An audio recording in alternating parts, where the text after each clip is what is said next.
नमस्कार, मैं रविंद्र कुमार आर के स्टडी में आप सबका स्वागत करता हूं। आज के वीडियो में आप देखेंगे हिंदी व्याकरण का काल। काल को परिभाषा के साथ साथ इसके भेद पर भी देखेंगे। काल को अंग्रेजी में जैसा कि जानते हैं कि टेंस कहते हैं। तो आइए बिना देर किए हुए वीडियो को शुरुआत करते हैं काल के परिभाषा के साथ। तो क्रिया के उस रूपांतरण को काल कहते हैं जिससे क्रिया के व्यापार का समय तथा उसके पूर्ण या अपूर्ण अवस्था का बोध होता है। तो चलिए, क्रिया के उस रूपांतरण को काल कहते हैं जिससे क्रिया के व्यापार का समय तथा उसकी पूर्ण या अपूर्ण अवस्था का बोध होता है, उसे हम काल कहते हैं। उदाहरण के रूप में देखिए, राम पढ़ता है, वह घर गया, सीता स्कूल जाएगी, ये सब उदाहरण है। अब आते हैं काल के भेद पर आते हैं। काल के 3 भेद हैं। पहला वर्तमान काल, भूतकाल, भविष्यत काल।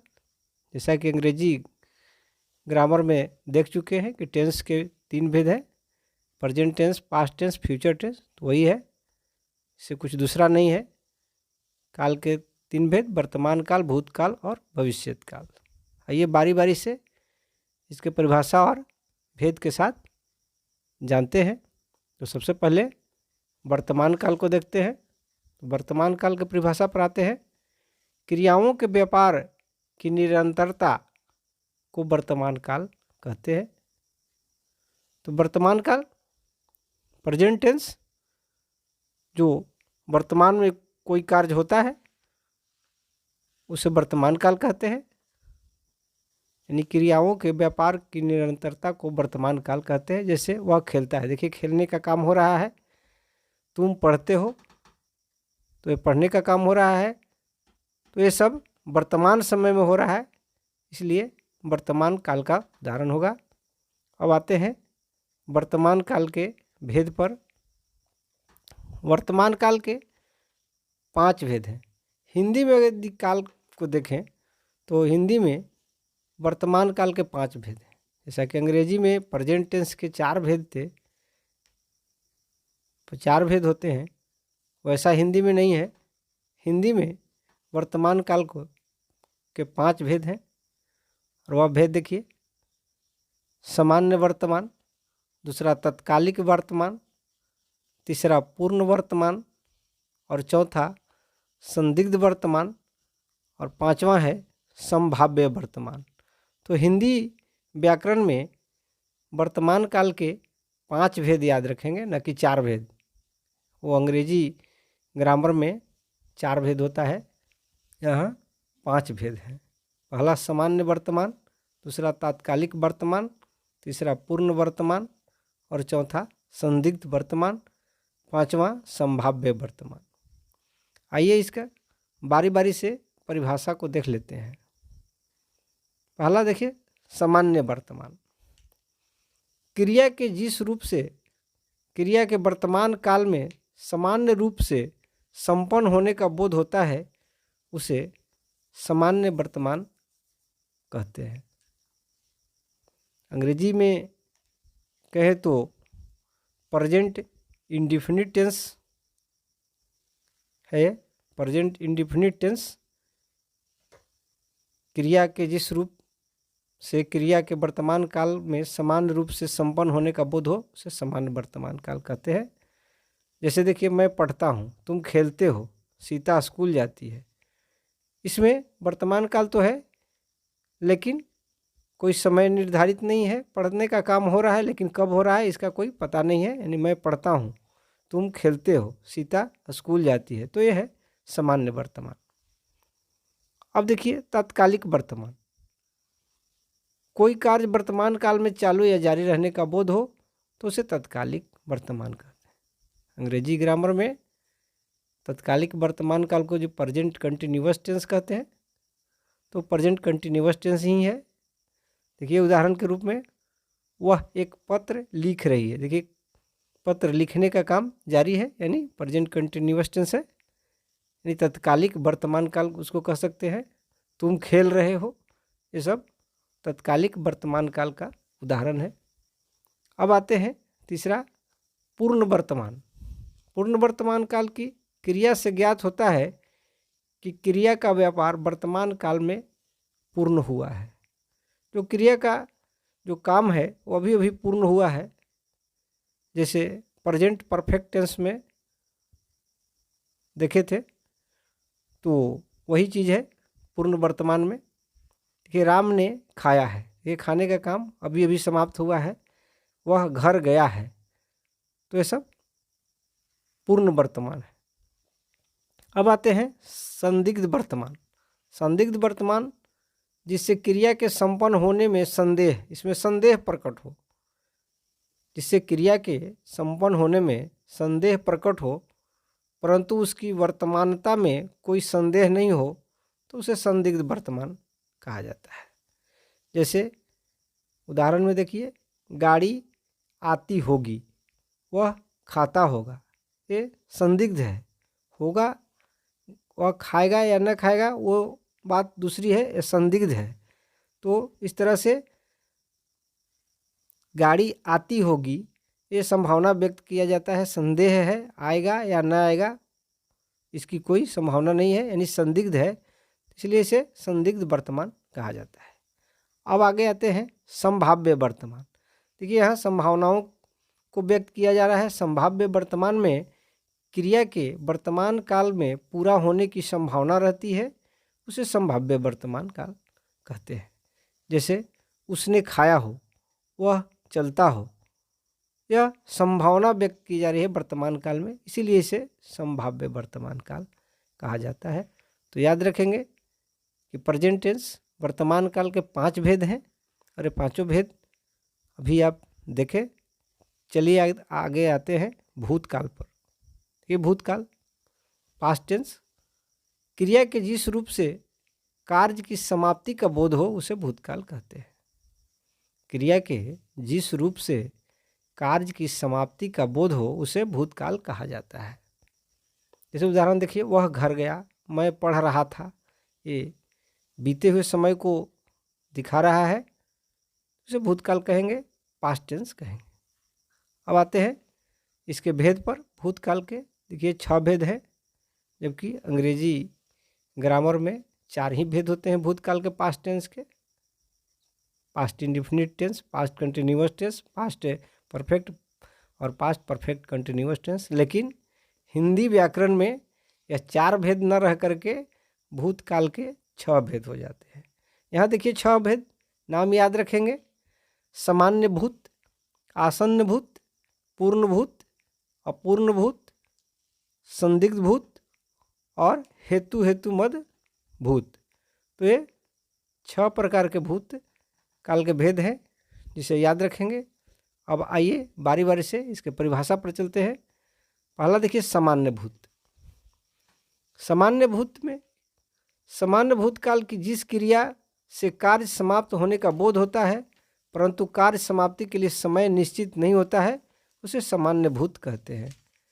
कहने का अर्थ है कि भूतकाल में कोई काम हुआ लेकिन उसकी समाप्ति होने का समय का निर्धारण नहीं हुआ, इसीलिए उसे सामान्य भूत कहते हैं। जैसे कि मैंने एक पत्र लिखा, ये सामान्य भूत वही पास्ट इंडिफिनिट टेंस है। तो मैंने एक पत्र लिखा, देखिए पत्र लिखने का काम हुआ लेकिन उसके लिए समय निश्चित नहीं हुआ है कि कब लिखा गया है। वह घर गया, वह घर जाने का काम हुआ है लेकिन कब गया है इसका समय निर्धारित नहीं है, यानी पास्ट इंडिफिनिट टेंस है, यह सामान्य भूत है। अब आते हैं आसन्न भूत पर। आसन्न भूत की परिभाषा देखिए, क्रिया के जिस रूप से कार्य व्यापार की समाप्ति निकट भूतकाल में या तत्काल ही उसे होने का भाव सूचित होता है, उसे आसन्न भूत कहते हैं। क्रिया के जिस रूप से कार्य व्यापार की समाप्ति निकट भूतकाल में या तत्काल ही उसके होने की संभावना तत्काल क्रिया के जिस रूप से कार्य व्यापार की समाप्ति निकट भूतकाल में या तत्काल ही उसके होने का भाव सूचित होता है उसे आसन भूत कहते हैं। जैसे उदाहरण में देखिए, मैंने पढ़ा है, उसने दवा खाई है। अब आते हैं पूर्णभूत। पूर्णभूत काल से ज्ञात होता है कि क्रिया के व्यापार को पूर्ण हुए काफ़ी समय बीत चुका है। इसमें क्रिया की समाप्ति के समय का स्पष्ट ज्ञान होता है। यानी कहने का अर्थ है कि पूर्णभूत काल में कोई काम हुआ है और उस काम को हुए हुए कुछ समय बीत चुका है, काफ़ी समय बीत चुका है, इसलिए इसे पूर्णभूत कहेंगे। जैसे उदाहरण देखिए, मैंने एक सेव खाया था। सेव खाने का काम हुआ था लेकिन बहुत पहले हुआ था। तो मदन ने एक सेव खाया था। तुमने एक पत्र लिखा था। पत्र लिखने का काम हुआ था लेकिन बहुत पहले हुआ था। तुमने एक पत्र लिखा था, तो ये पूर्णभूत होगा। अब अपूर्णभूत को देखते हैं।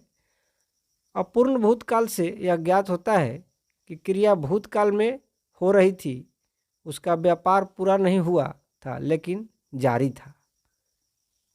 अपूर्णभूत काल से ज्ञात होता है कि क्रिया भूतकाल में हो रही थी लेकिन व्यापार पूरा नहीं हुआ था लेकिन जारी था। उदाहरण में देखिए, तुम जा रहे थे। तुम जा रहे थे, चिट्ठी लिखी जा रही थी। तो ये अपूर्णभूत का उदाहरण है। अब देखते हैं संदिग्ध भूत। संदिग्ध भूत, भूतकाल में यह संदेह बना रहता है कि भूतकाल में क्रिया समाप्त हुई या नहीं। ये संदिग्धता रहता है कि भूतकाल में कोई काम समाप्त हुआ है या नहीं। जैसे उदाहरण में देखें, उसने खाया होगा, राम पढ़ा होगा। तो ये संदिग्ध भूत है। उसके बाद देखिए हेतु हेतु मद भूत। हेतु हेतु मद भूत। हेतु हेतु मद भूत से यह ज्ञात होता है कि क्रिया भूतकाल में होने वाली थी परंतु किसी कारण से नहीं हो सकी। यानी इससे ज्ञात होता है कि भूतकाल में होने वाला था कोई काम लेकिन किसी कारण से वह काम टल गया, नहीं हो सका, तो उसे हेतु हेतु मद भूत कहा जाता है। उदाहरण में देखें, मैं गाता, राम खाता, वह आता तो मैं जाता। ये सब उदाहरण हेतु हेतु मद भूत का उदाहरण है। तो इस प्रकार से याद रखेंगे कि हिंदी में भूतकाल के 6 भेद हैं और 6 भेद को आप याद रखेंगे। कभी कभी प्रतियोगिता परीक्षाओं में इसके उदाहरण पूछ दिया जाता है हिंदी में। अंग्रेजी में तो अधिकांश लोग टेंस और टेंस के प्रकार, उसके भेद को जानते हैं, लेकिन हिंदी में थोड़ा समझना इसको कठिन होता है, तो इसको भी जान लीजिए। अब आते हैं भविष्यत काल, फ्यूचर टेंस पर। भविष्य में होने वाली कार्य को भविष्यत काल कहते हैं, फ्यूचर टेंस कहते हैं। जो घटना या जो भी कार्य भविष्य में होने वाला है उसे भविष्यत काल कहते हैं। जैसे राम पटना जाएगा, राम पटना जाएगा, तुम क्रिकेट खेलोगे, ये सब भविष्यत काल का उदाहरण है या भविष्य में होने वाली घटनाएं हैं। अब भविष्यत काल के भेद पर आते हैं। भविष्य काल के 3 भेद हैं। यहाँ देखिए, भविष्य काल के फ्यूचर टेंस के 3 भेद दिखाया गया है, जबकि अंग्रेजी ग्रामर में भविष्य काल यानी फ्यूचर टेंस का भी 4 भेद होता है। अंग्रेजी ग्रामर में present tense, past tense, future tense सभी का 4-4 भेद होते हैं, लेकिन हिंदी व्याकरण में वर्तमान काल के 5 भेद, भूतकाल के 6 भेद और भविष्य काल के 3 भेद ही होते हैं।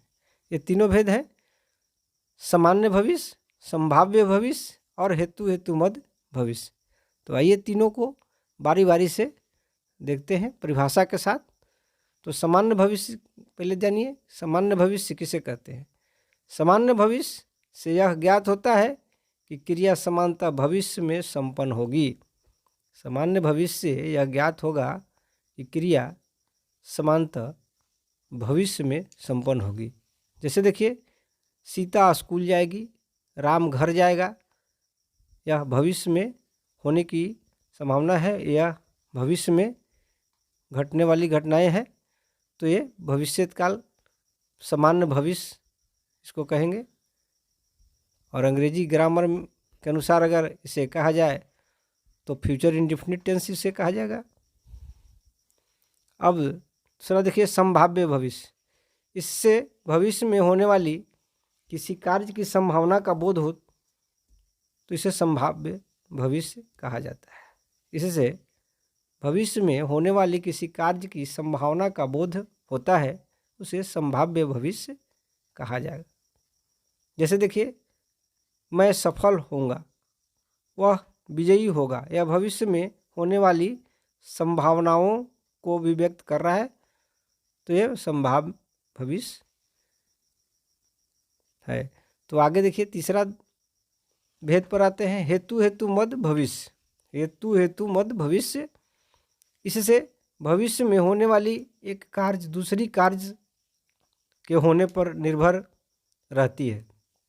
इससे भविष्य में होने वाली एक कार्य दूसरी कार्य के होने पर निर्भर रहती है, उसे हेतु हेतु मद भविष्य कहा जाता है। जैसे वह गाए तो मैं भी गाऊं, एक कार्य दूसरे कार्य पर निर्भर कर रहा है, वो भी भविष्य काल में, तो इसीलिए इसे हेतु हेतु मद भविष्य कहा जाता है। वह पढ़े तो सफल हो, यानी एक कार्य दूसरे कार्य पर डिपेंड कर रहा है, निर्भर कर रहा है, वो भी भविष्य काल में, तो इसे हेतु हेतु मद भविष्य कहा जाता है। तो इस प्रकार से हिंदी व्याकरण में काल के परिभाषा और उसके भेद को समझ गए होंगे।